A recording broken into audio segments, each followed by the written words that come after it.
আসসালামু আলাইকুম, welcome back town life and kitchen room YouTube channel. আশা করি আপনারা সবাই ভালো আছেন। আলহামদুলিল্লাহ আমিও ভালো আছি। কাঁঠালের মোচা দিয়ে চপ বা কাবাব যাই বলেন, বিকালের একটি নাস্তা তৈরি করব। উপকরণগুলো যা যা লাগবে তা একবার বলে দিচ্ছি। প্রথমে লাগবে বেসন, কাঁচামরিচ কুচি, পেঁয়াজ কুচি, লবণ, হলুদের গুঁড়া, ধনিয়ার গুঁড়া, সিদ্ধ করা কাঁঠালের মোচা, শুকনো মরিচের গুঁড়ো, ছোট চিংড়ি, অল্প কয়েকটা রসুন আর 1 ইঞ্চি পরিমাণে আদা আর পাউরুটি। সিদ্ধ করা কাঁঠালের মোচা আর ছোট চিংড়ি একসাথে ব্লেন্ডারে ব্লেন্ড করে নিলাম।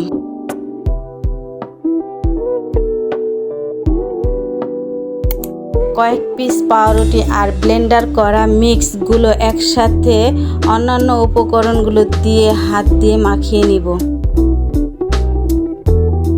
যারা ভিডিওটি দেখছেন আপনারা সবাই সাবস্ক্রাইব করে বেল আইকনটি বাজিয়ে দিবেন।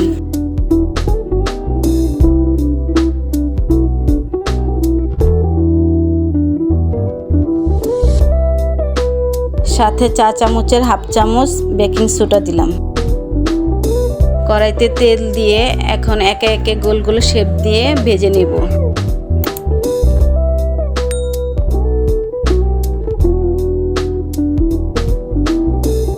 ব্রাউন কালার হয়ে আসলে তখন ভাজাগুলো একসাথে উঠিয়ে নিব। এখন আমার সব ভাজা শেষ।